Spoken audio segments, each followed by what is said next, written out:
The government backtracks on its earlier statement that the June 17 encounter in Ayungin was an accident. Today, Defense Secretary Gibo Teodoro emphasized it was a deliberate act by China. This contradicts the palace's earlier statement that the clash was a mere misunderstanding. But what the government remains consistent on is its stand that China's actions cannot be considered an armed attack. Still, President Marcos tells the AFP that the Philippines will not yield its maritime domain. He notes, though, that the Philippines is not trying to instigate a war. Maricel Halili with a big story. We see the latest incident in Ayungin not as a misunderstanding or an accident. It is a deliberate act of the Chinese officialdom to prevent us from completing our mission.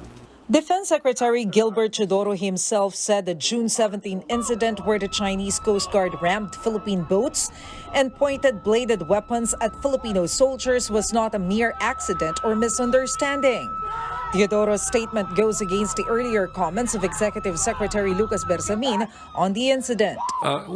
This was probably a misunderstanding or an accident. We are not yet ready to classify this as an armed attack. Bersamin made this statement after a meeting with the National Maritime Council at the Palace. It is the Council's job to give recommendations to the President on policies concerning maritime domain issues. Videos from the incident clearly showed how the Chinese Coast Guard swarmed our troops at Ayungin Shoal last week.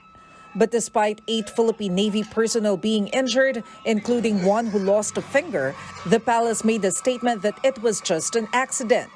However, earlier today, the government backtracked on this statement, with Secretary Teodoro making it clear that the Defense Department is not downplaying China's aggressive behavior in the West Philippine Sea. Based on their final assessment, Teodoro says it appears that China's actions against the Philippine Navy were deliberate. It was an aggressive and illegal use of force. It is a deliberate act of the Chinese officialdom to prevent us from completing our mission. The question now is, why is there a disconnect between the statements of Secretary Teodoro and the earlier statement made by Executive Secretary Bersamin? That was a preliminary assessment at the time, but after the trip of the President to Palawan, nag-firm up na yung conclusion na talagang deliberate incident. Despite this, the National Security Council maintains that China's aggressive actions cannot be considered as an armed attack. Definition ng armed attack, it is the use of military force and excessive vast use of force that could trigger collective self-defense. Even doon sa Article 51 ng UN Charter at saka doon sa MDT, hindi siya magpo-fall sa definition ng armed attack. So but the PRC violates a lot of domestic and international laws. The AFP notes that despite what happened, RORE or resupply missions to Ayungin will still continue. However, the President ordered that schedules of these missions will no longer be announced to the public. In this regard, we will continue our rotation and resupply missions on a regular basis. The welfare of our troops in the BRP Sierra Madre being a matter of utmost importance. The President has reiterated that we will not publish schedules of any RORE. The government is also looking to summon Chinese ambassador to the Philippines, Wang Shilian, over the incident. But for now, the Foreign Affairs Department says it continues to pursue bilateral mechanism between the Philippines and China.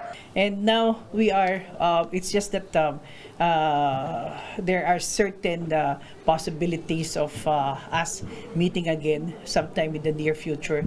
But this is to complement what has been and it is a very important aspect, is really the diplomatic front. Yesterday, President Marcos visited the Westcom in Palawan, where he reiterated that the Philippines will not yield to any foreign power. Kailanman ay hindi tayo magpapasupil at magpapaapi kahit na kanino man. I salute the 80 officers and troops who sailed the waters and exercised the greatest restraint amidst intense provocation. Marcos noted, though, that the Philippines will not instigate a war.